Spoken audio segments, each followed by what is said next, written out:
Welcome to the Rebels and Rogues podcast. I'm here at the Republican plot in Glasnevin Cemetery at the grave of a man who I would say that the Easter Rebellion would have never happened without his influence. His name was John Devoy, and Pádraig Pearse called him the greatest Fenian of them all. I'm lucky enough to have got in contact with Terry Golway, a journalist, author and historian, and the main biographer of John Devoy, and I really hope you enjoy this episode.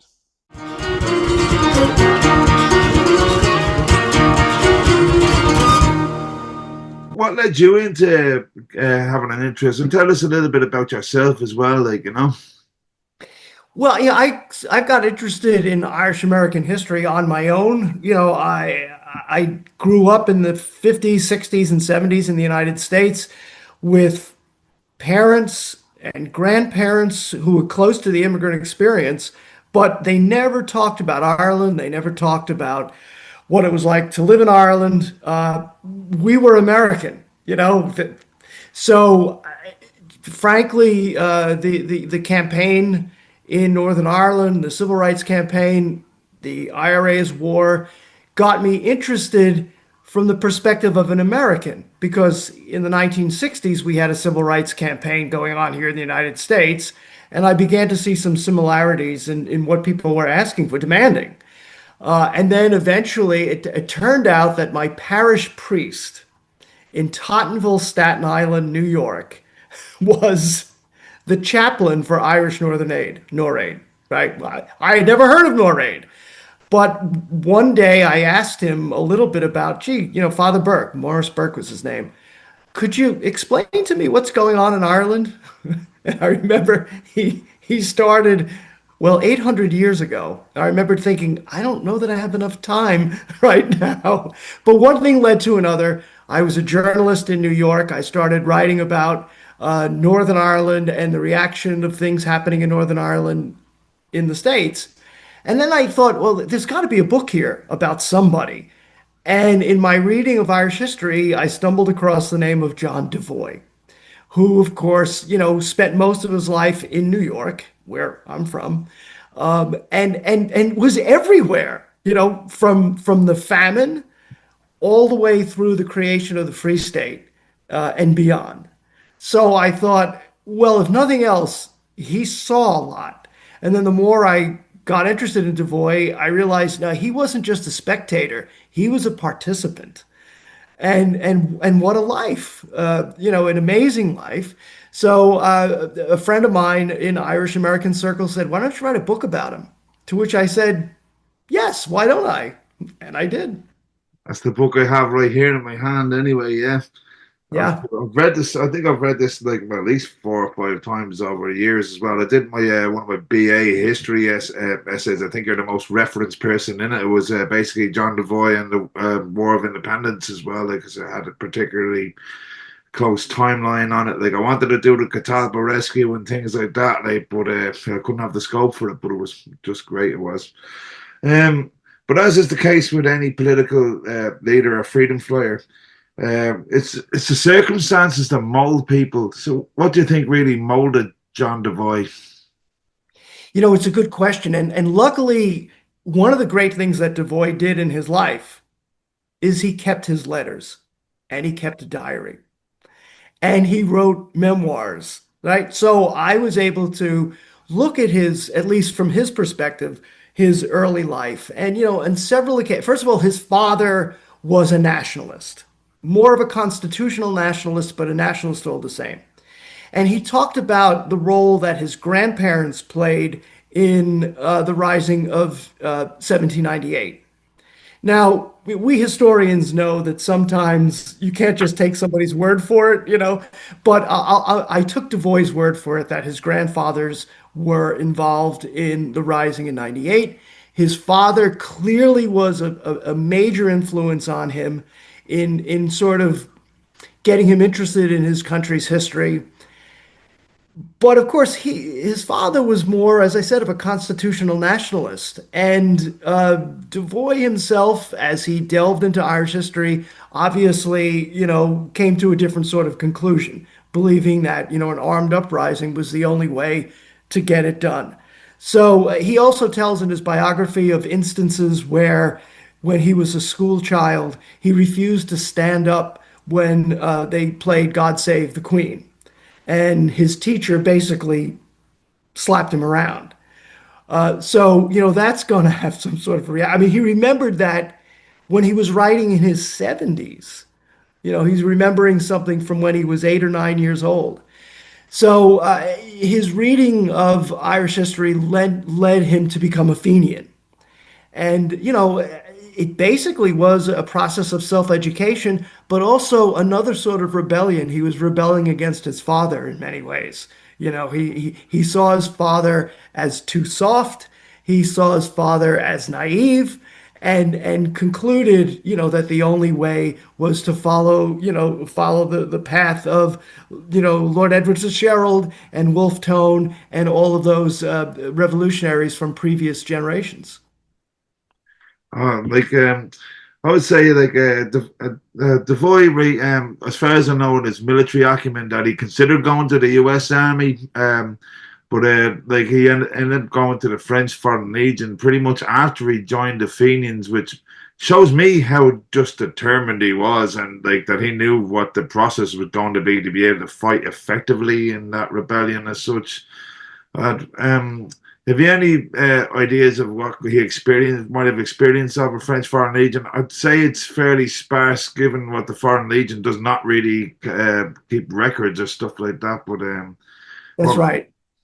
Yeah, um, first of all, I think we can all be grateful that he did not go to the United States and fight in the Civil War, because we may not be talking about him. The casualty rates were so horrific during the Civil War. And of course, there is some irony, I suppose, in joining the French Foreign Legion and being deployed to North Africa, where he was in service to a colonial power in his effort to learn how to overthrow a colonial power, right? He doesn't dwell on that in his memoirs. As you said, he doesn't dwell on much at all.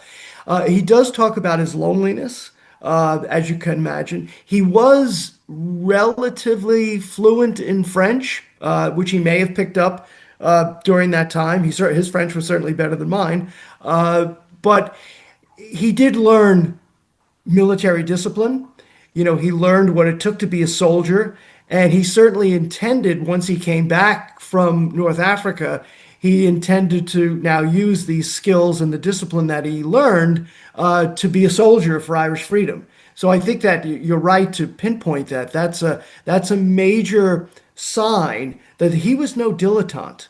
He was. I think that's one of the reasons why he eventually concluded that James Stephens actually was a dilettante. He didn't have what Devoy had, which was military training, military discipline, and as you indicate, a tremendous self-will. yeah, like to me, he's probably the most determined of people I've read about in all of Irish history. Like really, in that respect, which I think he's underserved in any kind of writing about him or anything on the curriculum about him for sure. Do you know much about when he joined the Fenians or how that happened or anything like that? Like, Yeah, I mean, yes, he got friendly with James Stephens.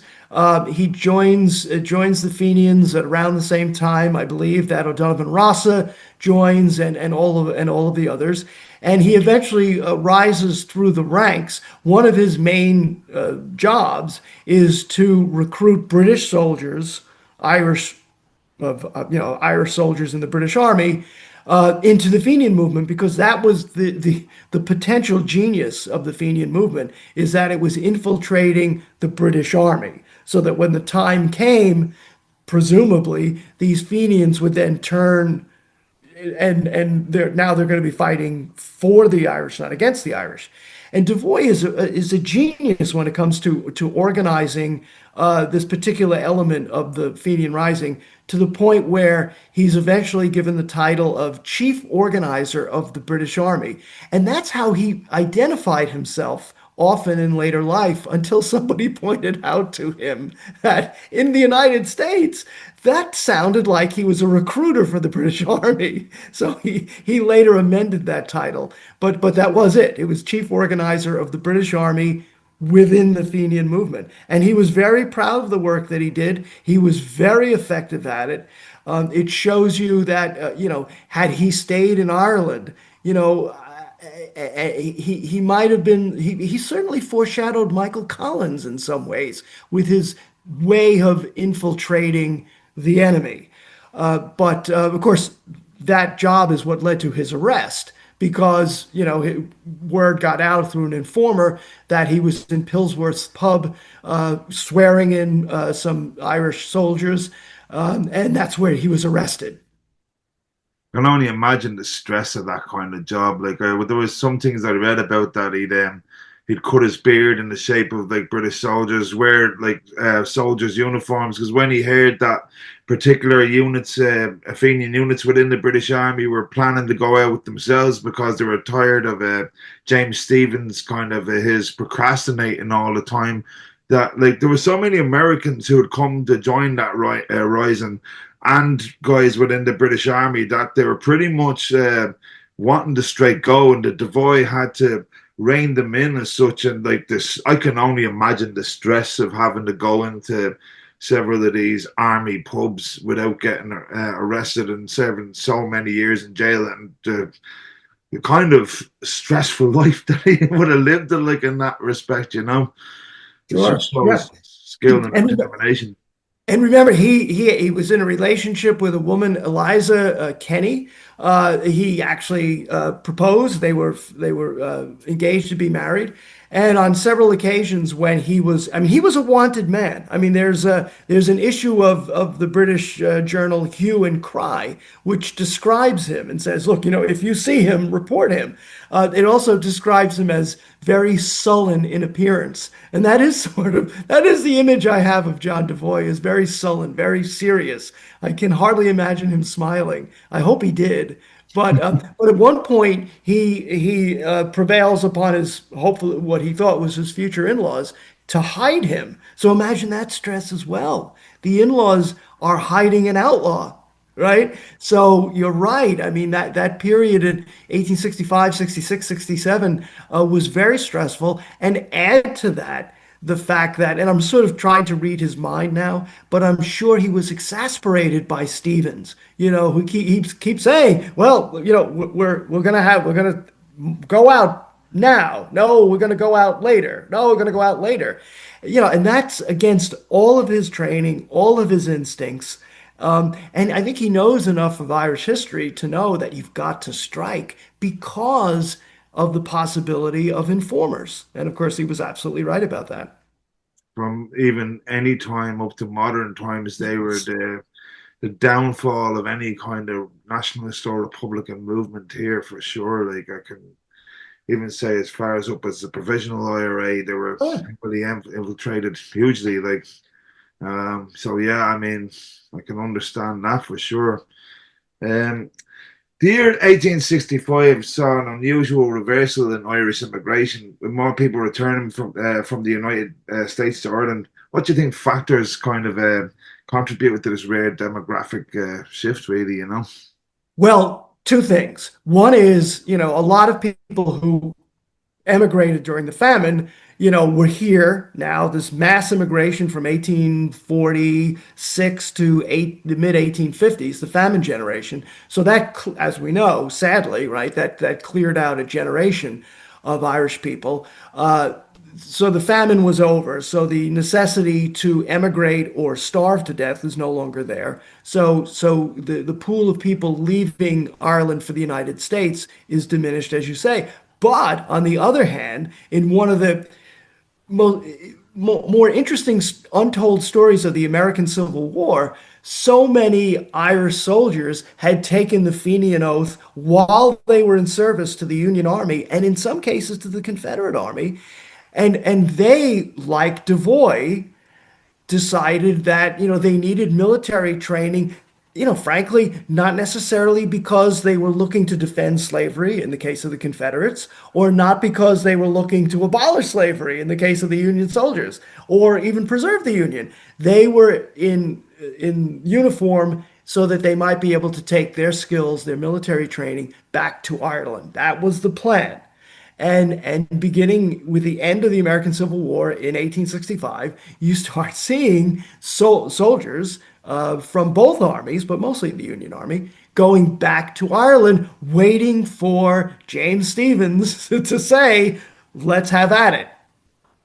So I think that's the reason that, there's fewer people leaving in Ireland because so many people had left already, and the famine was over. And now you've got Union and Confederate veterans making the return voyage. It's mad to think, like, but a lot of them massed in Dublin and places like that, and they'd all these like different hairstyles and different kind of beard styles or shoes that they wore, marked them out, made them readily identifiable to the Dublin Metropolitan Police and the Royal Irish Constabulary. And they were involved. I think there was a murder of two policemen down in Temple Bar and things like that. Like, of course, these men are armed, running around the city, and like, do you know if Devoy had much interaction with them at all, or I don't. That's a good question. I can't see how he wouldn't have. But he was so focused on his job of swearing in British Army soldiers into the Fenian movement that he doesn't write too much about any interactions, but I'm sure there was some crossing of paths. I mean, there had to be. for sure? What do you think the circumstances were leading up to Devoy's arrest?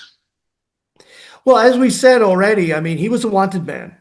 And clearly there were informers. I mean, clearly, the Crown forces were aware of the fact that he was going to be in Pillsworth's pub, on this particular day, swearing in or trying to swear in new recruits. So he was given away by an informer. But in the months leading up to that, particularly once he's mentioned in Hue and Cry and is basically declared a wanted man, I mean, he was on the run. In his memoirs, he describes what it was like to move from apartment to apartment in Dublin. Eventually, he goes back to Kildare to where he's from to hide out with his potential future in-laws. So again, as we said earlier, the stress must have been terrific. And I'm sure, knowing how Devoy was, he probably, I'll bet he anticipated it. I bet he even prepared for a day when he would be arrested. And of course he was. Yeah, like so I think he went to Mountjoy, but he got like convicted, got like 15 years or something like that. Like, but Well, he pled guilty, which was later held against him by some of the more adamant Fenians who didn't like him in the United States. He was given a nickname which was not affectionate of "Guilty, my lord." But he said, and the plan was for him to be broken out. So rather than go through the histrionics and the theatrics of not recognizing the court's authority, he just pled guilty and anticipated that he would be rescued as James Stephens was, but he wasn't. But that plea was held against him, and he was very defensive about that.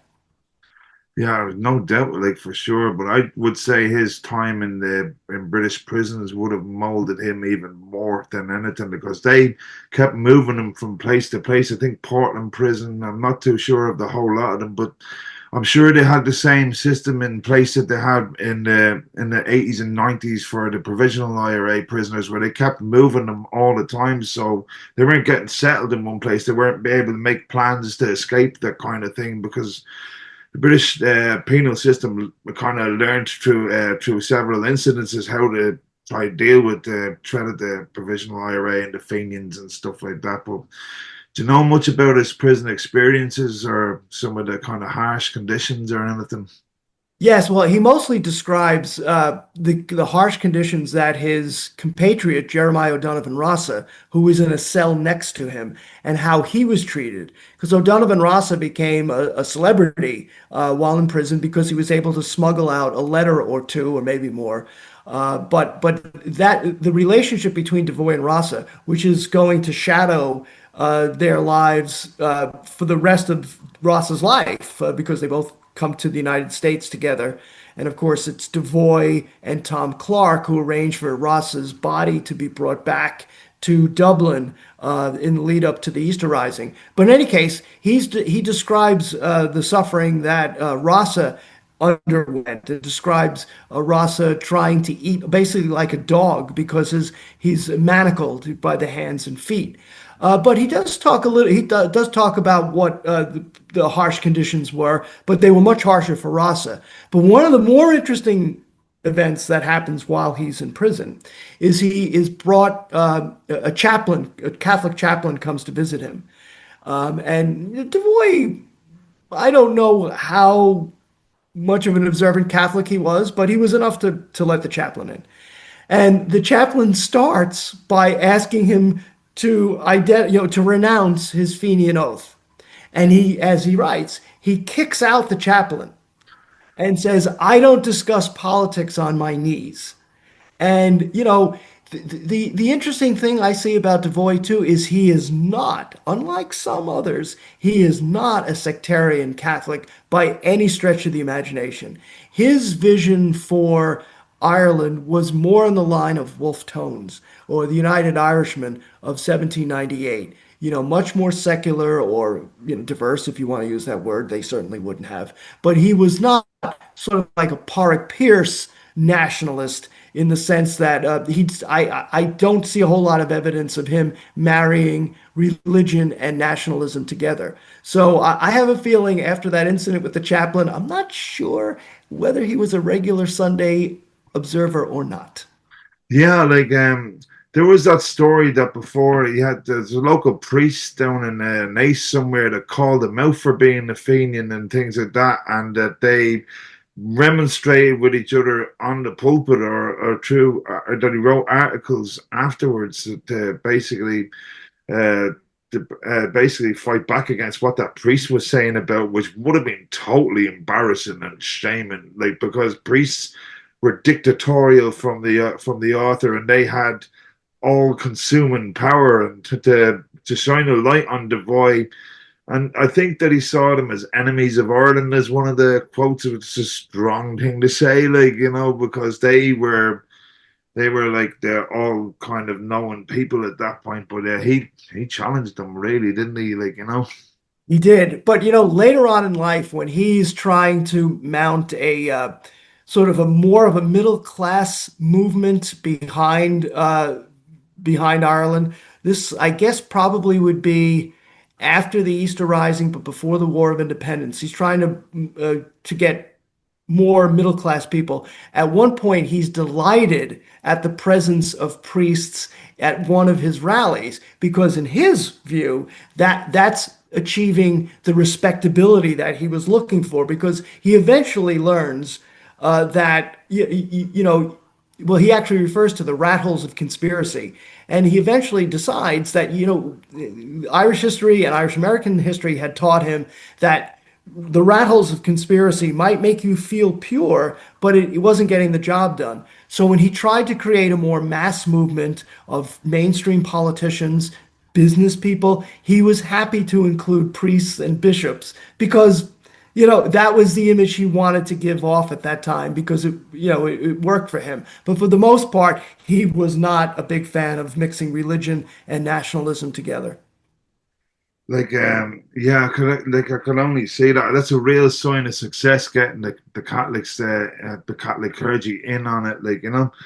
Um, I should also mention too, he stuck with Parnell too. After the scandal with Kitty O'Shea and Parnell, Devoy stayed with Parnell when so many others, as we all know, so many others abandoned him. Devoy stuck by him and was horrified by the way that, basically Catholic Ireland turned on what Devoy thought was, the greatest Irish champion since Daniel O'Connell. the amount of hypocrisy down there was just absolutely everywhere. Um, See now when Devoy got released from prison and he went on the Cuba ship to New York. What kind of Irish America did he come into? Like, or what was the conditions for like working people, or for the political conditions, or what shape was the Fenian movement in at that time? That's a big question, I know, but that's he can Oh yeah, go it's with it. Like, important though. So he and O'Donovan Rossa and three others are given amnesty by Gladstone and come aboard the USS Cuba. They arrive in New York in January of 1871. So the Civil War in the United States is over, and New York is on its way to this sort of golden age of late 19th century prosperity.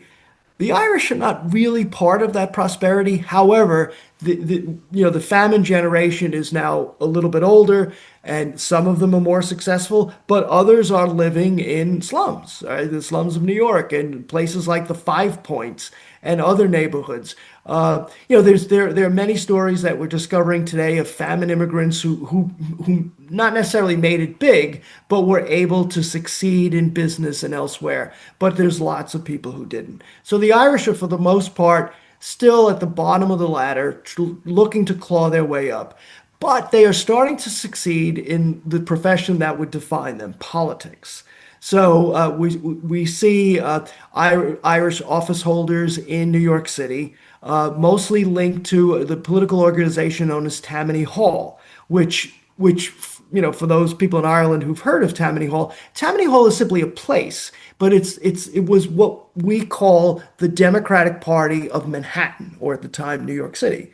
So it's the Democratic Party, right? And they were all in favor of immigrants because they saw immigrants as future voters. So when Devoy and Rosser land in New York, there actually were two competing political factions trying to greet them.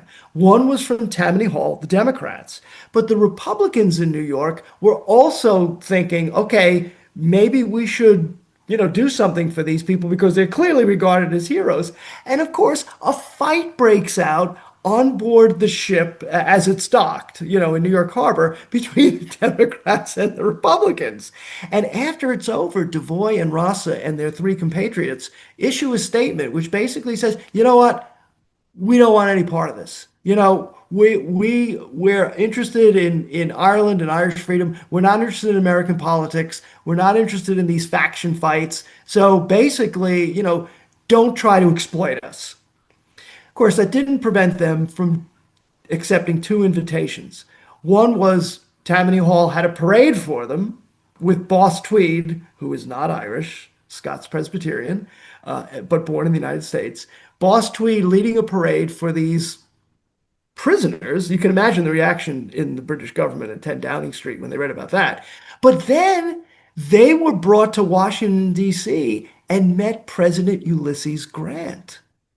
So you can see that they are being romanced by both the Democrat and Republican parties. And it was ethnic politics. And actually, I would argue it's really the beginnings of American ethnic politics. It really starts with the Irish and particularly with the arrival of these Fenians, who, again, are considered to be terrorists in Great Britain and are considered to be heroes in New York City in the United States. So that's sort of interesting. A lot of people forget that there was a lot of anti-British feeling in the basically the northern states at that point because they had supplied weapons to the Confederates. Is that true? Isn't it? Yeah. The British were technically neutral, but they clearly sympathized with the Confederacy because of cotton.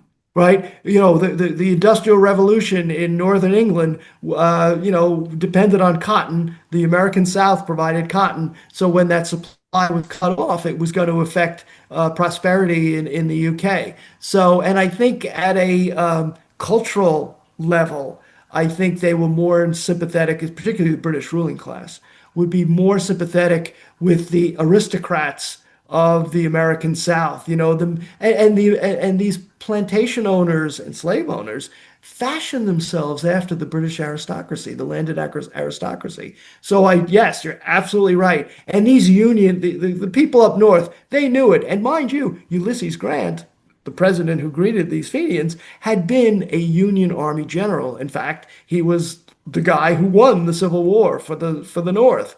So he didn't have a whole lot of sympathy for the British elite. It kind of helped Devoy, I suppose. When he got off the harbour and the docks in New York, did he find like a unified kind of Fenian movement or anything like that, I'd say probably separate like organizations. But did he end up founding Clan na Gael? I'm not sure if he actually was a founder of that or. No, Clan na Gael had been founded by a meteorologist by the name of Jerome Collins. And Devoy, what's really interesting is in this period, a number of Fenians find work at not just in journalism, but in a particular newspaper called the New York Herald, which no longer exists. But Jerome Collins was the meteorologist and was a Fenian for the New York Herald. He had founded Clan na Gael, but the movement was on life support in 1871 when they arrived, to your earlier question. There was this thing called Clan na Gael, but it wasn't particularly meaningful. But Devoy eventually finds work at the New York Herald. He becomes their foreign editor, presumably because he can speak French. Okay, you could be foreign editor.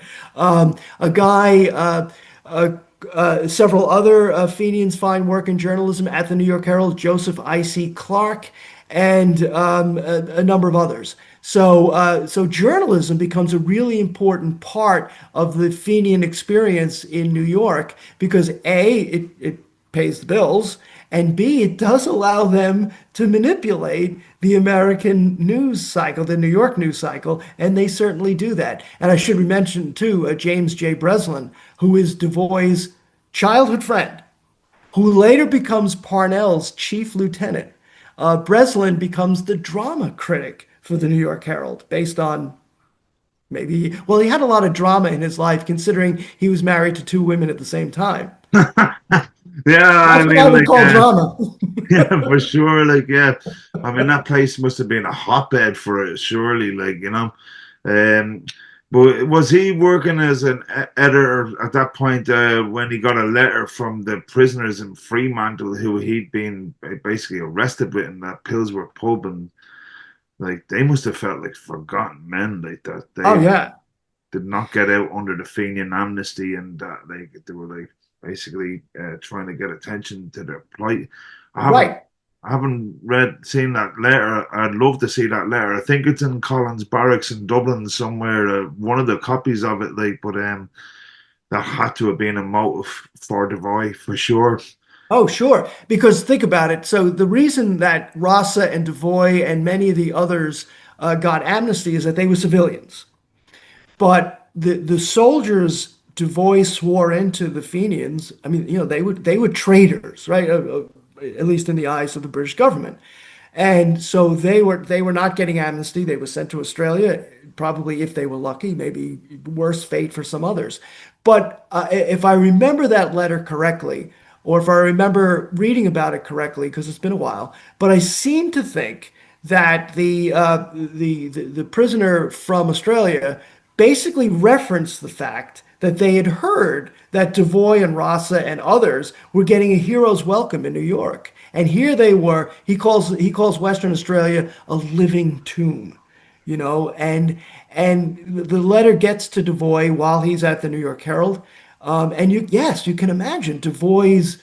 I mean, he may not have been, an observant Catholic, but I think there was enough Catholic guilt left for him to read that letter and say, my God, I'm responsible for these people being in Western Australia. We have to do something. And that was the moment that changed everything, that changed the arc of Devoy's life, that changed the arc of Irish American nationalism and republicanism, that changed Clan na Gael. When Devoy was able, by force of personality, to persuade very skeptical, hard-headed members of Clan na Gael that, hey, why don't we buy a ship, send it to Australia, rescue the prisoners, and bring them back? I mean, what could go wrong? I would think like if I was at the meeting where that was being planned and I was like going, what were the odds of this happening? Okay, we got to rent out a ship. We got to select a team, basically to pilot that to sail that ship over there. Get a team on the ground in Australia. And all of the things that could go wrong, I'd be like at least a couple of thousand to one, and without British intelligence getting word about it, yeah. So like, I mean, it must be the most challenging thing. I think it's the only outright victory we've ever had, like in terms of like Irish Republican cause and that kind of thing. Most of all have been like Pyrrhic victories or like honorable draws and stuff like that. But that was outright. And to being, how did he use his organizational skills to affect probably the most difficult job in world history? Really. Right. Right. Well, he sends Breslin to, and by the way, before when I talked about Devoy's boyfriend, I meant James J. O'Kelly. I may have said Breslin. James J. O'Kelly was the guy who was the drama critic and was married to two different women at the same time. But he sends another friend, James Breslin, to Australia with a whole story that he was an American, a rich American who was looking to buy property in Australia, and he went through California where he was given some money by another Fenian by the name of Keneally. And so it's an elaborate plot. You're right. So Breslin's there to signal, find the prisoners in Western Australia, uh, find a way to communicate with them that, hey, I'm from Devoy and I'm here to rescue you. We've got to figure it out. And then, of course, these people were not necessarily in solitary confinement because who's going to escape from Western Australia, right? So that sort of made the job a little bit easier. But the other thing to remember about the Catalpa rescue, too, in terms of its creating publicity, is that something else I neglected to mention, but by 1871, the Fenian movement in the United States was a laughing stock because they had attempted to invade Canada. Well, they did, two or three times and were repulsed every time. It was a farce. And even in Devoy's own newspaper, the New York Herald, the Fenians were basically the butt of jokes. And this whole Irish movement was thought to be silly. Well, the Catalpa rescue showed not just the British, but also the American public what a well organized, well disciplined Irish nationalist movement could do. In proper circumstances. So it also reversed the image of the Irish nationalist in America from, frankly, a buffoon to a very serious person. And Devoy was many things, and one of them was a very serious person. For sure. I'd heard that he had met John Boyle O'Reilly, who was I think an editor in a newspaper in Boston, but Boston Pilot. Yeah. he'd been in prison in Fremantle and had got out by the help of a local Catholic priest and another friendly prison warder and got on a whaling ship and got to New York and told Devoy that this was possible to even do it. Like, you know what Right. I mean? I just think the serious amount of courage that it took to even plan this thing out. Like, so yeah, like I mean, what happened really was probably one of the greatest stories of all time, especially when the president was effective in getting these men out of prison. And like, do you know much about what happened? Basically, the chase that happened after when the law started figuring out that these guys had basically been ghosted out of the prison. Yes, well, right. They figured it out. It was a longboat, like sort of a big rowboat that got them out. Now they have to row to the mothership, the Catalpa, and eventually they see on the horizon puffs of smoke, and they know that it was a mail ship, but it had a cannon on it, and so now there's this race to the Catalpa, the prisoners in their rowboat, longboat, trying to get to the mothership, and the British ship on its way to kind of intercept them.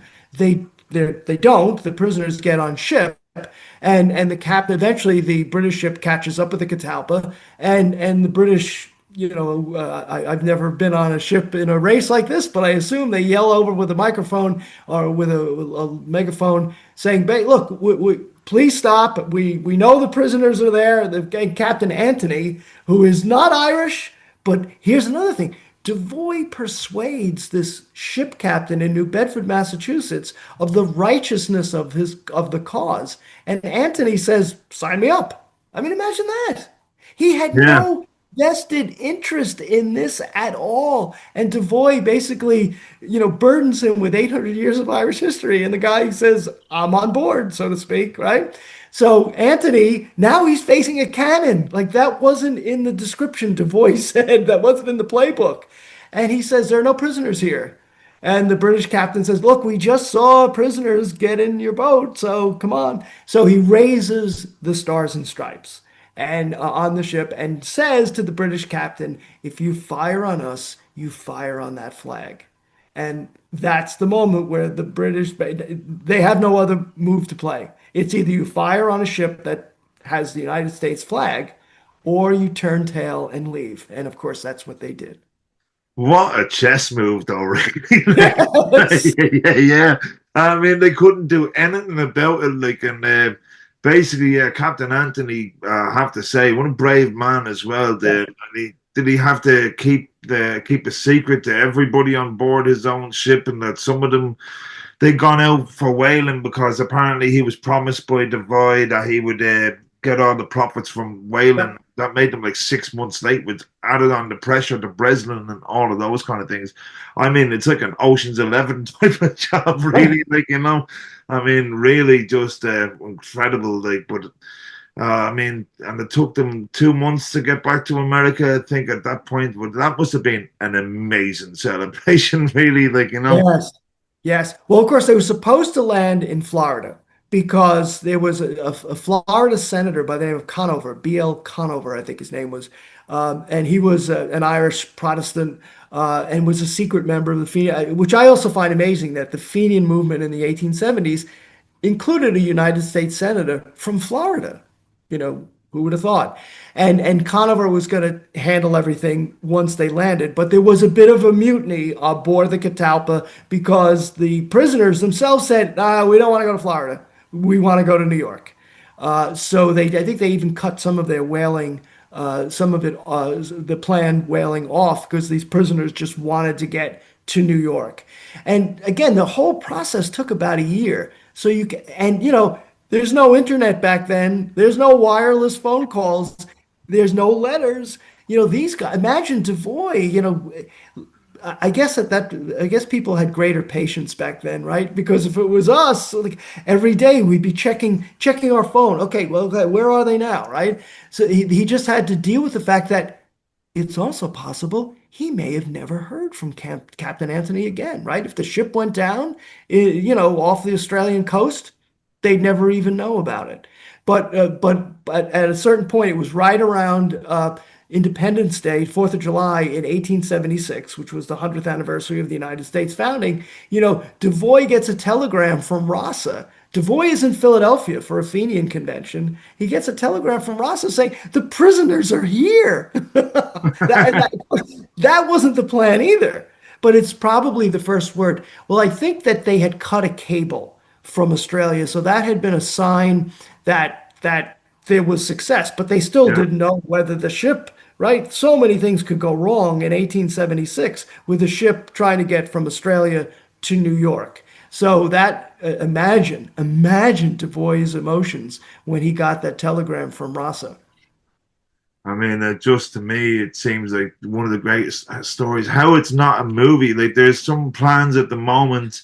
I even know one script writer is trying to get interest in it here as well. There's several people trying to, but I think there's like at least a series, TV show, and the thing. Like, I mean, yeah, what an incredible different convergence of things to happen. Like, you know, and like I just think it's honestly the most like as an Irish patriot, that's like to me is amazing. I Yes. showed my transition years that basically that whole Catalpa rescue documentary which you were on as well, right?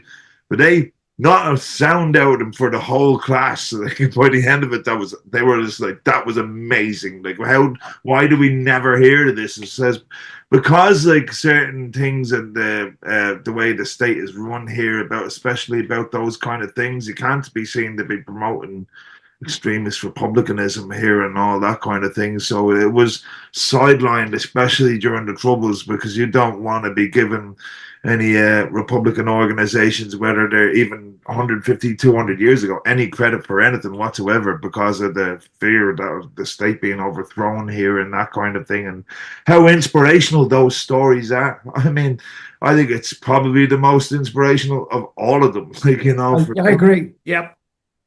um, in what ways did John Devoy seek to leverage global anti-British sentiment and colonial unrest to advance the cause of Irish independence? And how did international organisations or movements he approach response to these efforts?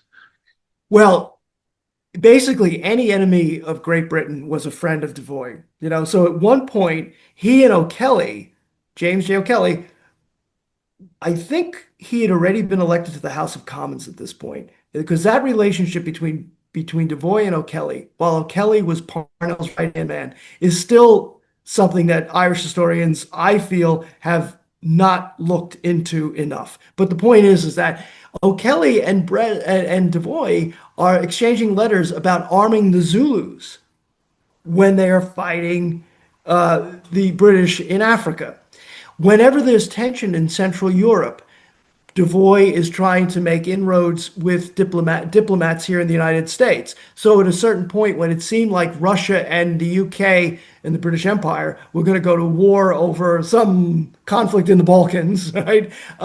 Devoy meets with the Russian diplomats here in the United States and basically trying to say, look, if you fight the British, we're going to help you.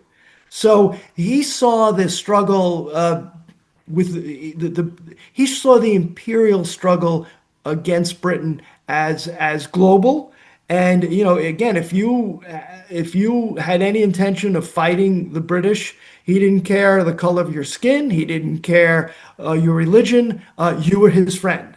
And of course, living in New York, which is not the capital of the United States, but at that point it certainly had become the financial capital. Many countries had consulates in New York, and Devoy visited, any consulate that was willing to see him to offer, speaking for Irish America, to offer the support of Irish America for any country, even another imperial country, that was willing to fight the British. Yeah, like I heard that he met the Russians, and that they practically they did their own intelligence gathering on the situation in Ireland, right?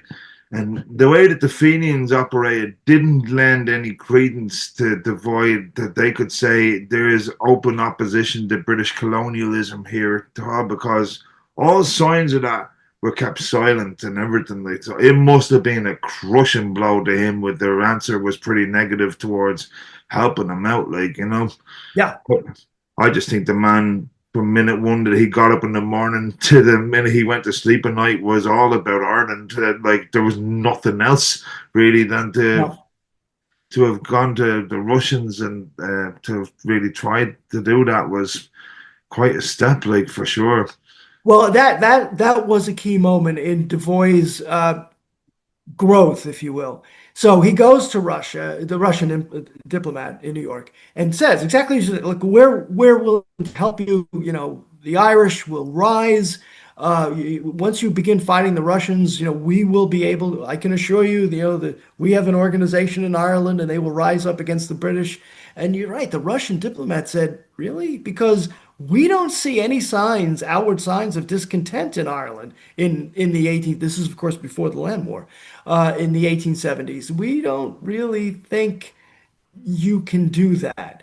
And that is what led to that humiliation, was what led Devoy to realize this is when he coined the phrase the rat holes conspiracy. Like what that Russian diplomat didn't see was Clan Gael, who didn't see the organization because they were operating in secret. And the IRB, such as it was in the 1870s, is operating in secret. There's no public manifestation of discontent. And that's when Devoy realizes that there has to be a public face it can't just be the rat holes of conspiracy. And that's where that coincides with the rise of Parnell and Devoy deciding against Fenian doctrine, Devoy offering the support of Irish America to Parnell as a constitutional nationalist, and basically putting the Fenian movement in the United States behind this constitutional movement to show the world that there was public discontent. And of course, that leads to the land war, that leads to all of the disruptions, the public disruptions, no rent manifesto, and that in the United States, that leads to mass rallies, the likes of which Devoy could not possibly have gotten for Clan na Gael. But now all of a sudden, at Madison Square Garden in Manhattan, Devoy is sharing a platform in 1880 with Charles Stewart Parnell. And Parnell says the American people will be the arbiters of the Irish question. Now, now there is this public manifestation of discontent. And that's precisely what was lacking when Devoy spoke with that Russian. So you're absolutely right. That's a key moment where Devoy realizes that. And of course, we saw this with the IRA, right? I mean, the PIRA had Sinn Féin as a public movement. And Devoy anticipated that by saying we need to get a public face that is respectable, that people can say, oh well, they're not violent, right? Even if they were controlled by a violent organization. So it was quite brilliant, but it was led to that. The touching off point was exactly what you said, that conversation with the Russian diplomat. Yeah, didn't they call it the new departure between New him departure. Yep. Michael Yep. David?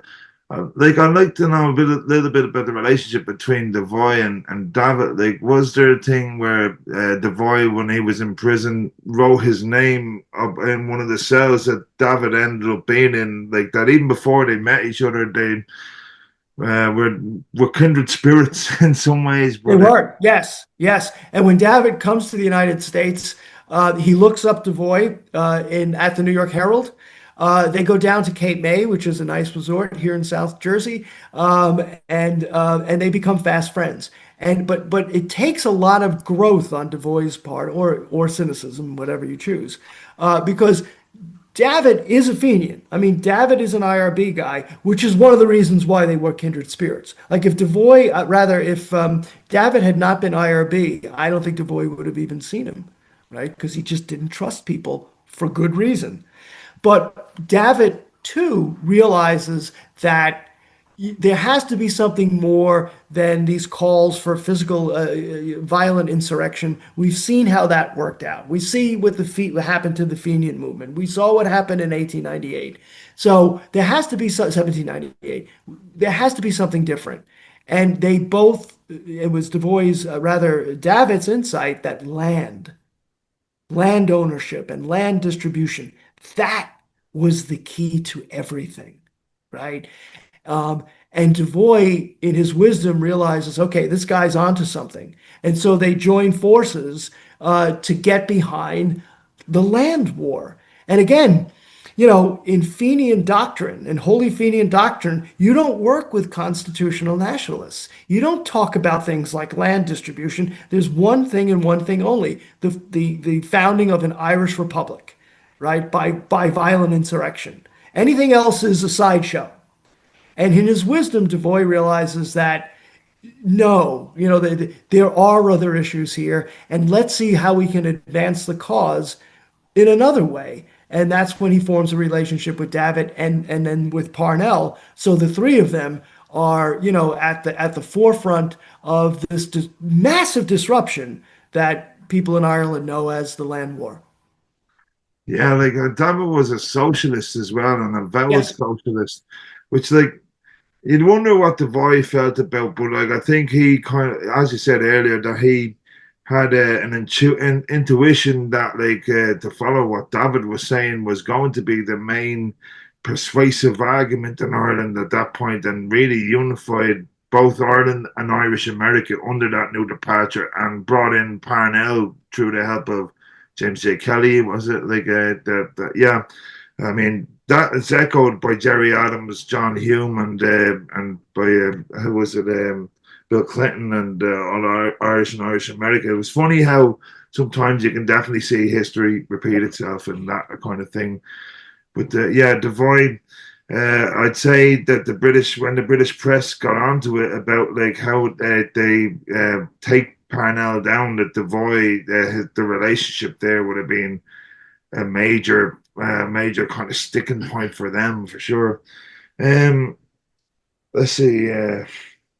Yeah, I would think. How did you think the new departure went overall? Like, Well, I mean, I think it was a revolution in Fenian ideology. It was heresy at the time. The IRB wanted no part of it. I mean, because Devoy went back to Ireland, even though he could have been subject to instant arrest, but he secretly goes back to Ireland to meet with the IRB, and he also met with the IRB in France, which was often where they met to, obviously be beyond the scope of Scotland Yard. But he's trying to persuade the IRB to get behind the new departure. They want no part of it. Charles Kickham and others, John O'Leary, want no part of this. But he does meet with Parnell and Davitt in Dublin at Morrison's Hotel. They have dinner together. And that's where they come to this understanding. Now, Parnell's biographers have always said that Parnell never said, "Yes, John Devoy, sign me up, let's work together." And I think that's true because Parnell was very elusive in that way. But you can tell by his actions. Parnell and Devoy were on the same platforms in the United States. Devoy raised money for Parnell's parliamentary party. So this involvement in constitutional politics was revolutionary. And as you suggest, Devoy was condemned by name on the floor of the House of Commons by the Home Secretary and others. And Parnell came to his defense. I heard So, there was some that very relationship is really important. I heard there's some choice telegrams that went between that Home Secretary and John Devoy. I think like sometimes like reading a little bit about him that anybody who became his enemy, like they got castigated in the newspapers from a height. It was like I don't know if he had as much as he was a serious guy, but when he was writing, he had a great sense of humor and about how to really express his opinions in a national and international kind of basis. Like I would not want to have been an enemy. No, no. I think we can all be happy that Twitter didn't exist back then. Although maybe it would have been even more entertaining. But you're right. He had a gift for vitriol, and sometimes it was misplaced. I mean, later on, as we see when he attacks De Valera, it's way over the top. It would fit in on Twitter today. There's things he said about De Valera. When he turned on Kevin Davitt, rather Kevin Davitt is a friend of mine. When he turned on Michael Davitt, he becomes way too vitriolic. And Davitt actually is much more forgiving. But Devoy, I mean, that's what made Devoy a great journalist. He had this gift. You wanted to. I tell you one thing, it made for great reading, as you know. You can't take your eyes off this stuff. Yeah, when I was researching some of the essays, I just looked forward to reading his editorials and things like that. Oh, getting back to the Catalpa rescue again, see when the prisoners got off at the harbour, but he met John Holland, what didn't he? Who was the basically that inventor from Sneem in County Kerry. That this is one of the more interesting side ventures that the Fenians ever got involved in. I would say, Right. for sure. Yeah. Yeah. So John Holland was an Irish immigrant. He was a Christian brother, although by this time he had been released from his vows. He's a teacher in New Jersey and is a brilliant scientist. And he has the idea he wants to. Now, whether he invented the first submarine or not, it seems to be some contention. So the Confederate Army had one way, but the point is he was working on a submarine when none existed at the time. And Devoy instantly sees the possibilities of the Fenians owning a submarine. Can you imagine? Right? Yeah, yeah, And Holland, while he's not an IRB guy, Holland is somebody he trusts. And so the Fenians under Devoy, Clan na Gael, after the success of the Catalpa, now they're looking to build on that. Like, could you imagine following up the Catalpa by coming up with this tremendous weapon that could attack British shipping under the sea, right? And Holland was all for it. I mean, Holland understood immediately that the thing he was inventing was going to be used as a weapon, not just to be Jacques Cousteau and looking underneath and discovering 7 different kinds of squid, right? That's not what this was about. This was a weapon of war. And Devoy funneled, oh God, tens of thousands of dollars into what was called the Fenian ram, right? And it was tested in New York Harbor. It was tested in a river in New Jersey. So it was working. This is the 1881, 82, 83. And the British knew what was going on. There are telegrams between, the British government, Her Majesty's government, and the United States saying, you know what these guys are doing, don't you? And the American government, which is totally unresponsive and uncaring about what the British government says, yeah, they're very interesting people, aren't they? That's it. Like they're not going to stop this. Unfortunately, what does stop this experiment is faction fighting within Clan na Gael, as one faction of Clan na Gael basically said, this is of course during as the dynamite campaign unfolds, one faction of Clan na Gael says, we're going to use that money to blow up Scotland Yard, House of Commons, etc. The heck with this submarine.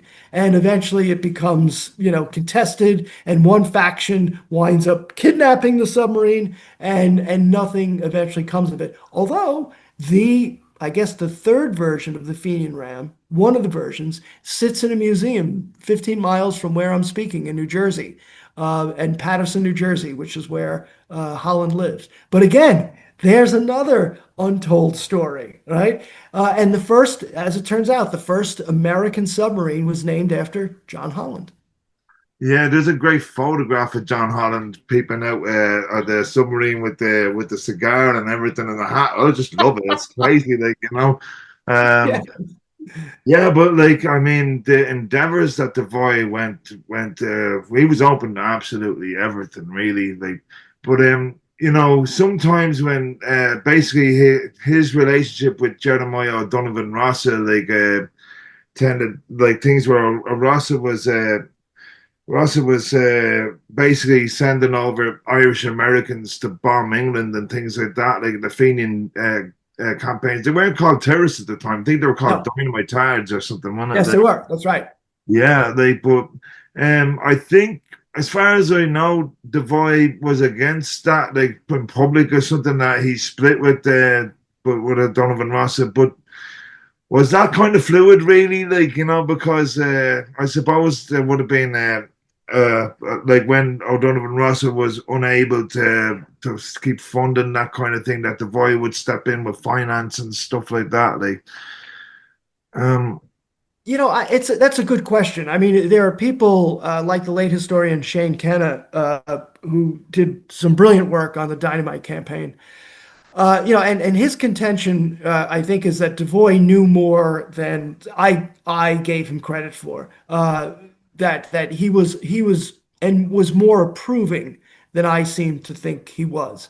And I think Dr. Kenna probably knew that topic better than I did. But what is clear is that Rossa was the exact opposite of the discipline that Devoy prided himself with. And look, Rossa was a raging alcoholic at the time, and that's an important factor, because if you read his newspaper, the United Irishman, you think, what is going on here? Every day there's a new threat, against the British targets. But there's also a dynamite campaign being conducted by another wing of Clan na Gael. And to Devoy, I don't think Devoy had scruples about bombing. I think he would have preferred, that no civilian deaths, but I think if somebody had come up to him and wink, wink and said, I'm going to blow up the House of Commons in the middle of the night, there'll be no civilian casualties, I think Devoy probably would have said, okay, I'm going to pretend I didn't hear that, right? But I don't think he would have said, no, please don't do that. That would cause, right? So he wouldn't have done that. But he felt that they were getting somewhere with the land war. I think he really believed that the British government didn't know what to make of Parnell, and was more in disarray. The Irish question was now the question in the British Empire as a result of the new departure. And I think Devoy felt that blowing up London Bridge or the Tower or the House of Commons were distractions. They were taking away, they were actually hurting the cause rather than helping the cause. And another thing was that, Rosser by this point had become they were not talking to each other anymore. Part of it, I think, was because of Ross's alcoholism. But I think Devoy just regarded like at one point Ross is doing running something called a skirmishing fund, which he is blatantly saying in the newspapers, send me whatever money you can for a skirmishing fund. And at that point, Devoy is referring to the land war, his relationship with Parnell, and he says, we've got a good skirmish going on ourselves. So to me, I think Shane Kenna was right in the sense that Devoy wasn't philosophically opposed to the dynamite campaign. He just felt strategically and tactically it wasn't a good idea at the time. Yeah, because he kind of looked at the wider aspect of things, whereas O'Rossa was just about causing as much mayhem and things. So Yes. did they call him O'Dynamite Rossa? Yes. Yeah, yeah. Oh, that's a great. Like I love when a newspaper gives a great nickname like that kind of thing. But like I read some of the amount of bombs that went off and during that campaign was something like over 600, but there was only 9 fatalities because they were usually at 2 or 3 o'clock in the morning and things like that. But those fatalities, of course, were highlighted in the British press and when they tried to blow up Clerkenwell prison and things like that. And I was other conspiratorial things. There was a plan to drop grenades in on the House of Commons as well, that kind of thing. I mean, from the seating area to basically get men to drop them in from that kind of thing. It would have been absolute chaos. Or Yes. was there another one for planning to blow up Dublin Castle? I think remember reading that in your book and going, that'd be pretty impressive because they must have planned to get access to the River Dodder, which goes underneath Dublin Castle. And there's one iron girder that where it meets the River Liffey that they must have planned to get in there and plant enough explosives in to send that place sky high. And it would have been epoch changing for sure. Like, Yes. Yes. And as you can imagine, the British government, because the amazing thing is, this is all being done publicly. I mean, they're not announcing a particular plan like that, but it's pretty clear. Oh, Donovan Rossa is nothing if transparent. Like he's every week, here's the skirmishing fund. Here are the names of people who have given me money. Right? And the British government, as you can imagine, and understandably, is writing to Washington, to the State Department, saying, "What is going on here? How are you allowing this?" And the American response was First Amendment, freedom of the press. yeah, Take the yeah, rag with the rod. yeah, fair enough. I No, mean, no, no sympathy. yeah, it's crazy, really, um, it's around this time that Devoy formed a friendship with Thomas Clark, wasn't it? Pretty much they would became like very tight friends in that Yes, respect.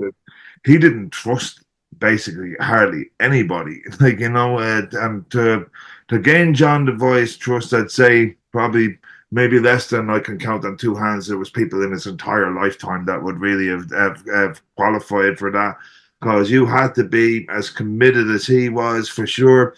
And there's a rare breed of people like Tom Clark or Michael Davitt and stuff like that, and probably why he was shaky about Roger Casement and things like that. But yes. yeah, could we talk a little bit about his relationship with Tom Clark and how that happened and developed all over the years, if that's okay? Sure. Sure. I mean, Clark eventually works for Devoy in his second newspaper, the Gaelic American, in beginning in around 1901 or two, somewhere around that time. But they were very close, as you say, and of course, Devoy generally had a good sense of who to trust. And as you said, he didn't trust many people, but, Clark was IRB. He had served his time, during the dynamite campaign, of course. He recognized in Clark somebody quite like himself, whose every waking thought was about how he could free Ireland. And so, but eventually that relationship reaches its zenith, when Clark returns to Ireland, becomes a tobacconist and is, secretly working with the IRB. And it is the relationship between Devoy and Clark that it's responsible for the famous O'Donovan Rossa funeral and the famous oration by Pádraig Pearse. So you're right, that relationship is really important because of how it leads to 1916. What I thought was really impressive about how John Devoy basically could arrange things from different continents was that he got Thomas Clark put in as the fund manager for international. Well, he was sending him directly the money coming from America was directly to Clark, and he was only speaking to Clark because he didn't trust the leadership of the IRB in Dublin, which he was very right to not to I just think like that these twos were destined to be certain friends for sure. Yeah. Let's see. What factors do you think brought about the end of the New Departure? And was the void pushing for another Fenian rebellion while publicly pushing the agenda of the Land League and New Departure? New Departure. Sorry, probably edit that one out. Well, I mean, Devoy was still, sending arms to Ireland or sending money for arms to Ireland even during the New Departure. So, and in fact, during the New Departure years, and this is another fascinating aspect, while James J. O'Kelly is working as Parnell's aide de camp, and the two of them would have had a lot in common. O'Kelly with his interesting marital history, and Parnell with his interesting extramarital life. So I'm sure they had a lot to talk about. But O'Kelly is writing to Devoy during the New Departure, advising him on a cheaper brand of Colt 45s that he ought to look into because they were cheaper and easier to get into Ireland. O'Kelly wrote that on House of Commons stationery. I mean, I saw the letter. I saw the letter, 30 years ago, and I remember thinking, well, surely Parnell's biographers must have said something about this. Nope, not a word. Not a word. Right? So, but that relationship, I mean, during the New Departure years and during the Land War years, the British government, of course, was looking to tie Parnell into the Phoenix Park murders, into the dynamite campaign, and the smoking gun, as I think they understood, was, Devoy. Yeah. And of course, they were never able to pin anything on them. But I agree with you. I think Devoy would have been looking, if the moment was right, for another armed insurrection during that time period. It just didn't. The time wasn't right, and he wasn't going to back something that was doomed to fail. Right? He wanted to be dealing with people who were like him, who weren't like James Stevens. He had had enough. He had enough with romanticists, which is one of the reasons why he was a little suspicious of Pádraig Pearse at first, because he saw Pearse as possibly another James Stephen, a poet no less, right? He wanted practical men like Tom Clark. So in any case, the New Departure failed, I suppose, for two reasons. One was, a substantial faction of Clan na Gael decided that they wanted more dynamite and less land war, and they took over Clan na Gael. Devoy was shunted to the sidelines. So now, basically the man who made Clan na Gael what it was basically told his services weren't needed anymore. And then, of course, the fall of Parnell, which happens coincidentally with a complete break in Clan na Gael, where you've got two Clan na Gael movements, just as there was the Parnell and anti-Parnell side, which happens in 1891. And, to me, the conspiratorialist in me thinks that can't have been a coincidence. I am convinced that, that the secret hand of the British government was involved somehow, that the most effective Irish nationalist movement in possibly centuries, but certainly decades, falls apart in both Ireland and in America at the same time. I just don't think that's a coincidence. Yeah, But that is the end of the new departure at that point. I totally agree with you on that point because they probably had agents everywhere. Like, I mean, let's yeah, just to even reflect on them times and modern times, they were able to split movements. They had a fantastic way of doing that. Like, you know, so yeah, sad to think that that's how it ended up. But yeah, probably the masterful kind of secret hand of British intelligence for sure. Yeah. But they say that like the 1916 rising was fought in the streets in Dublin, but planned in New York. Would you? How much credence you give that? Like, Totally. I mean, I don't see how anyone could disagree. And I know that, during the centenary in 2016, there was some acknowledgement of the American component. I felt there should have been much more. yeah, Uh, sort of I way to don't, be honest with you. I don't, the Easter Rising doesn't happen without John Devoy, period. It just doesn't happen. So of course, Devoy by this point is aging, but he's still sort of the guy, right? He's not necessarily he doesn't hold the title of president or chairman of Clan na Gael, but he clearly is the guiding spirit behind a reunited Clan na Gael. He publishes the Gaelic American newspaper, which is one of the larger Irish American newspapers, and everybody comes to see him. Pierce comes to see him, right? He's already got the connection with Clark. I believe Sean McDermott went to see him. Others, I think he met with, if he didn't meet with Plunkett, he might have met with his father. But everybody knew Devoy was the man to see. And in the planning for the Rising, of course, Devoy was going to be and was the contact with the Germans because the German component was really supposed to be really important. They had the rebels had vision of German assistance, which wound up being the just fell apart on the Banner Strand, right? But Devoy is the point of contact between the IRB in Dublin and the German government in New York. And because the United States is neutral during the first couple of years of World War One, that's what makes it happen too. I think if the United States had gone into World War One immediately in August of 1914, Devoy We'll be done. couldn't have done it, or he would have been, he would have been a traitor. He would have been considered a traitor. But he was able to meet with the German diplomatic staff constantly beginning in 1913 and then continuing 14, 15, and up to 16.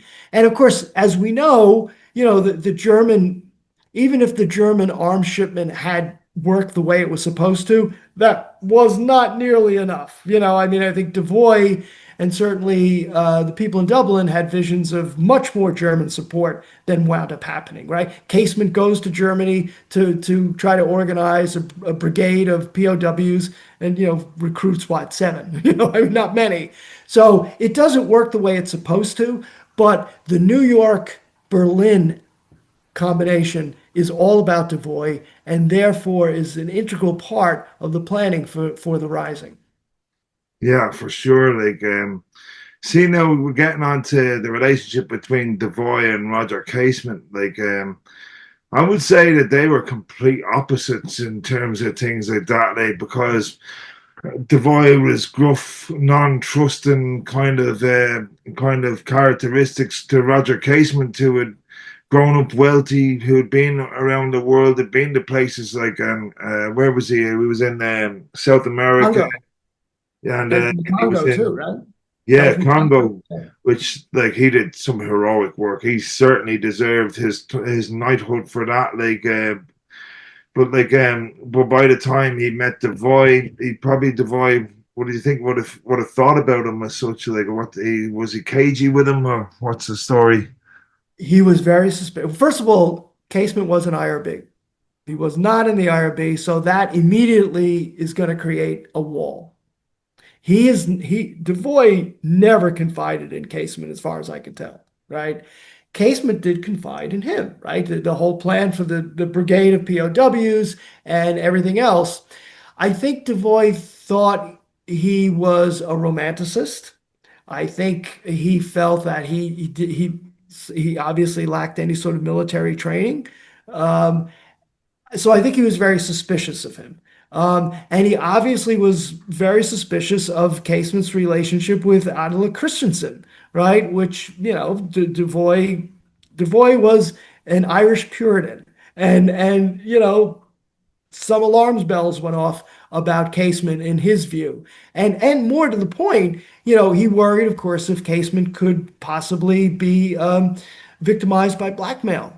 So there were all sorts of yellow and red flags raised about Casement. I don't think Devoy for a moment questioned Casement's commitment and Casement's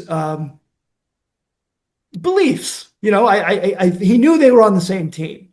But, the fact that he was an IRB, the fact that he seemed more of a dilettante than, say, Tom Clark, because as you correctly point out, Tom Clark was Devoy's idea of a revolutionary.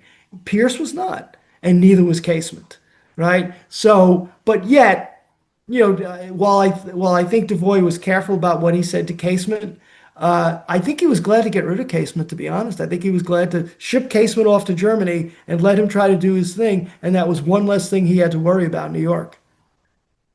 I read somewhere in the National Library files a letter from Roger Casement's sister to Defoe that like had some of the most exquisite insults I'd ever heard. Like, she call Devoy and the Clan of Gael basically you and your New York poltroons. I had to look up the dictionary to find out what poltroon. But I think like Devoy showed some of his kind of real mastery of organizational skills. Did he arrange for Casement to be put into like a mental clinic or something, a mental health respite type of thing?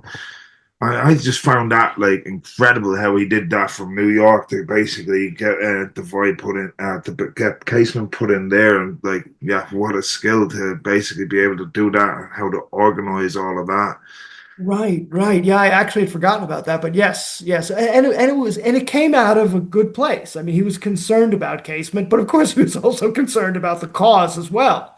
You know, but you're right, and on that same idea, it was Devoy who sent Rasa off to get treatment for his alcoholism, even though the two of them were at each other hammer and tongs. Of course, I think Devoy thought part of the reason they weren't getting along was because of Rasa's drinking, but he did make sure that Rasa was taken care of by the Sisters of Charity in New Jersey, and I think that helped. Although I think Rasa returned to drinking, but he did have that quality to him. You're right. You wouldn't want to be his enemy, but you sure as hell wanted to be his friend. Yeah, sure. I can definitely see that for sure.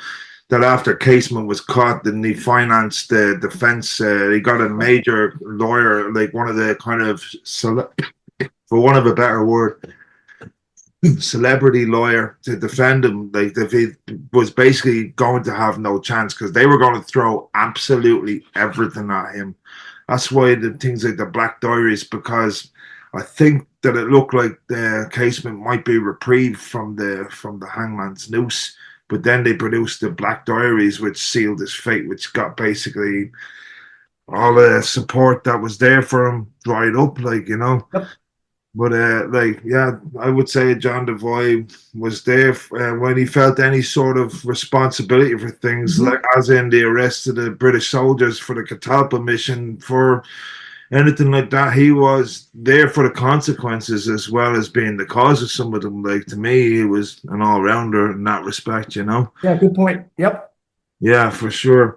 Um, what was the Devoy's relationship with Eamon de Valera? Like, okay, we'll probably get that's a long, big one as well. But I'd actually like to know what was the relationship with Michael Collins, because I could see that the two of them, if they'd really, I don't know, there's not much evidence to say that they ever met or that they converse in any way, but I'm sure that there was a level of somewhat trust there, or that they knew that they were dealing with a capable man, and that like okay, the accounts and those kind of things and the weapons could be directed to Collins because he kept it all in his head. But I'm sure Yeah. Devoy and Collins would have admired each other for a lot, like you know. They did. There is correspondence between the two of them. And again, Collins would have been Devoy's idea of a revolutionary, not so much De Valera. And of course, the record shows that that's true. But at first, when Dev came to the United States in, what was it, 1920, during the War of Independence, to raise money, Devoy is tremendously impressed. He writes letters saying, I can't believe, first of all, he understands the poetry of the fact that, somebody born in New York, is now the president of the Irish Republic. So that appeals to him. But, obviously as a Devoy biographer, I'm going to take Devoy's side in this conflict. But as the months go on, De Valera makes it clear that he's in charge of the American Irish. Now, no, that's not going to work because Devoy's been doing this since 1871, and by this point, Devoy his hearing is almost gone. His vision is starting to disappear too. So he's not a virile young man, but he's still owed a certain degree of respect. And his right-hand man is this judge in New York called Cohalan. And Cohalan is in the prime of his life. So they begin to resent De Valera's, arrogance. And it sort of reaches its low point in 1920. The United States is going to elect a new president. Woodrow Wilson is not running for re-election. It's an open seat. So now's a chance to try to influence both the Democrat and the Republican Party.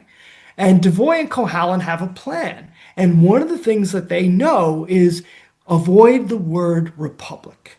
Right? The United States has just fought a war alongside the British Army, right?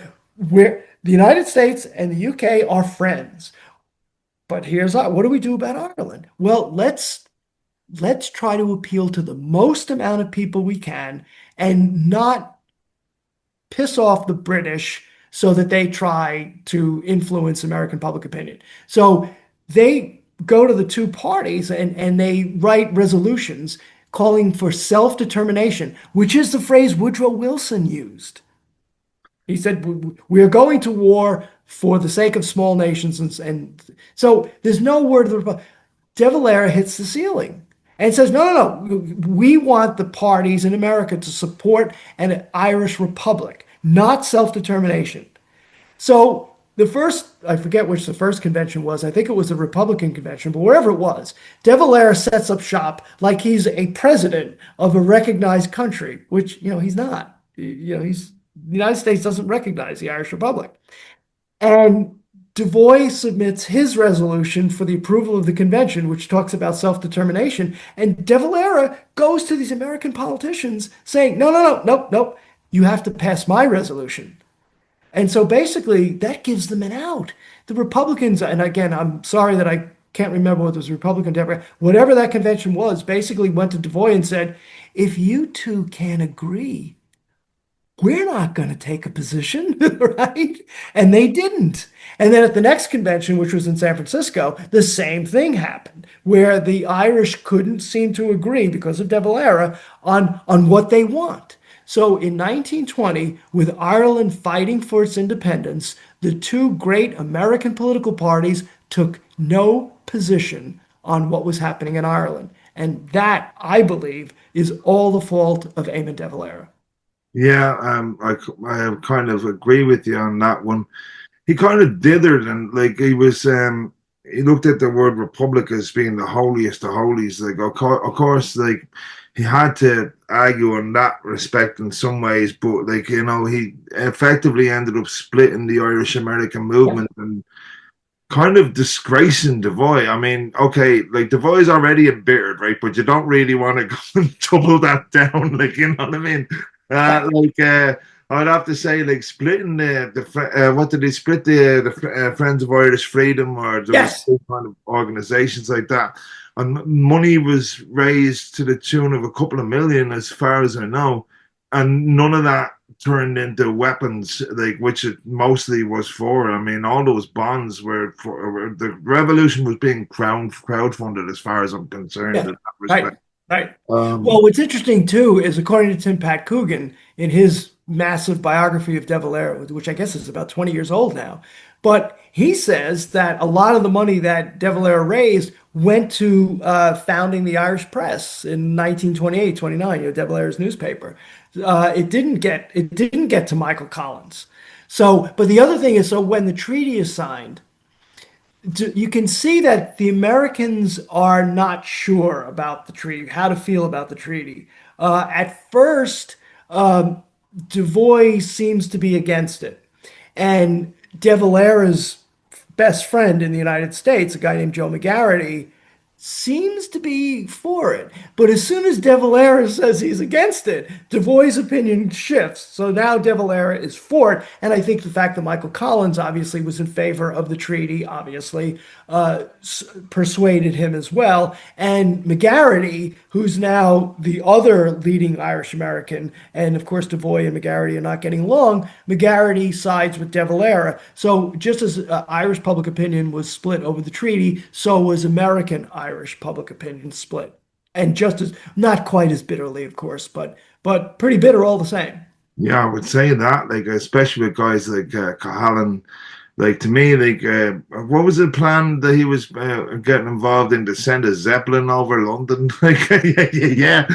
I mean, like how ridiculous is? I mean, mad that that would have happened. I mean, like but I'm not sure if that was during the night, this Easter Rising, or like was that going to be during the War of Independence? But the fact that it done Right. something or planned something like that, like I mean, like, yeah, like Colin, I definitely think he deserves his own biography at some point. I might say have a look at doing that myself, like. Um, well, what do you think are the most enduring contributions that Devoy made to Irish independence? Well, there's episodes and then there's the bigger picture. I mean, in terms of episodes, the Catalpa rescue is up there, not just because of the drama, but also because the Irish Revolutionary movement in the United States was a laughingstock, and understandably so. And Devoy, with this one huge victory, puts the Fenian movement back in another kind of space where the American public opinion, the American Irish realize, oh my God, like we can do this. We can do this. So there's that. But I think overall, I think his personal dedication to the cause is probably his lasting legacy. That this, as you've already said, this man never spent a day doing anything else but planning for a day when the tricolor would fly over the GPO. And he lived to see it, which is amazing. And I guess maybe the other thing, in my view, the other contribution that he made, which resonates today, is that he decided Fenian theology only can take you so far. At a certain point, you have to recalibrate and understand public opinion and and perhaps break the rules. I mean, the new departure broke the rules. And there's no question in my mind that Gerry Adams and Sinn Féin did precisely what John Devoy did in the late 1870s and early 1880s. They questioned the theology of the Republican movement and said, maybe we need to evolve to get something done. He did it. Adams and Sinn Féin did it.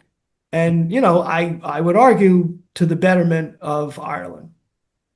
Yeah, that kind of really sums both of the points up. I would say that, like,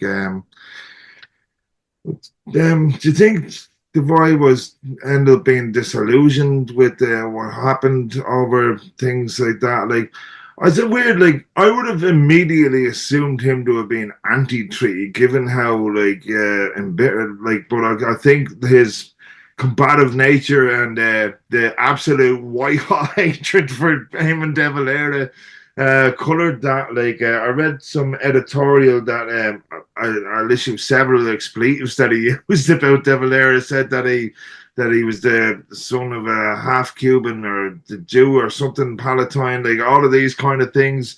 It said that he came to America, split the Irish America, then went home and did the exact same thing, and that yeah, like he was embittered as hell. Like, and I'm sure that it tore his heart in two to watch the Civil War events unfold and things like that. Like, you know, how heartbreaking that would have been. But even the man basically, couldn't see at that point, couldn't really hear and things like that. Like, but there had to be a lot of mix of tragedy in there with the level of success that he attained. I think that Ireland. I'm not sure what would have happened to Ireland without his existence. To be honest with you, like I think one of the questions I'd have is like he did intend to be there during the Easter Rising, but what happened about that? Like, because he already had fake passports made up and everything to be on O'Connell Street on the day and to go down fighting to say like, but what happened there? You know? I think he was talked out of it, but you're right. That was his intention, and it didn't happen. And to be honest, I don't remember the specifics, but I think he basically was talked out of it because by that point he would have been well into his 60s, which looks younger and younger to me, but nevertheless, maybe not in fighting shape, right? I think somebody might have said, maybe Cohalan might have said, this is madness, right? But to your other point about, you know, when he was approaching his end, did he think it was all worth it? And I almost think he probably didn't because he didn't achieve what he wanted, which is a 32 county Irish Republic, right? He didn't get that. Um, but he did get a he got home rule, basically, which is what he said was okay in the 1880s. But you're right. The shadow of De Valera gave a special kind of bitterness to his last years. Think about this. I think it was 1924. He was invited by William Butler Yeats, the year after he won the Nobel Prize, invited by Yeats and on behalf of the Irish government, because of course Yeats was in the Senate, to come home. And he spends several weeks, maybe it was a couple of months, as really the conquering hero. He's given, the full military treatment. The soldiers are saluting him on O'Connell Street. Uh, but as you said, he gives a speech at one of these like, nice dinners on, maybe it was in Morrison's, I don't know, and his speech is this condemnation of Edmund de Valera. It's not reflecting on a life of a Fenian. It's not talking about all that had been accomplished from 1914 to 1924. Think about that. None of that. It's just this bitter, expletive-filled attack on De Valera. And, he only had 4 more years to live, Devoy. So, I don't think he wound up coming home saying, well, okay, I got that out of my system. I think that the shadow of the Longfellow of De Valera did shadow the rest of his life. And there was the fact that while he was there, he met his long lost fiancee, Eliza, who had subsequently married a friend of his, and she was now widowed. And, he wouldn't have said it in his diaries or in his letters, but I have to believe that seeing Eliza, and they wound up corresponding for the rest of her life, and I wonder if at some point he thought, wow, this is the life I could have had. Yeah. And instead I've got Eamon de Valera on my mind. So it is sort of sad. But here we are in 2025 talking about his career, his life, his dedication. And of course, he's not here to hear it. But in a way, you have to argue that it was a success. Yeah, like for every Easter weekend we go down to Glasnevin, John Devoy is the only grave that I really go to see, and it's the most empty like that. Like, but I believe squarely that none of this would have ever happened otherwise than John Devoy. I mean, even Pádraig Pearse to call him the greatest Fenian of all time. Or what did the London Times obituary? I think that this, like, if he'd have known about this one, he'd have put it on his graveyard. It says, "Never since Wolfe Tone has Ireland produced such an embittered and long-lasting enemy of this country." Like, to me, that was the greatest epitaph that could have been written for him. Like, some of what the American Security Service said about him being like the most dangerous man in America, and like the Britain definitely had everything watched out for him. Like, to me, he was one of the greatest revolutionaries, and he's underserved in the curriculum about it. And that's what I'm going to make my job.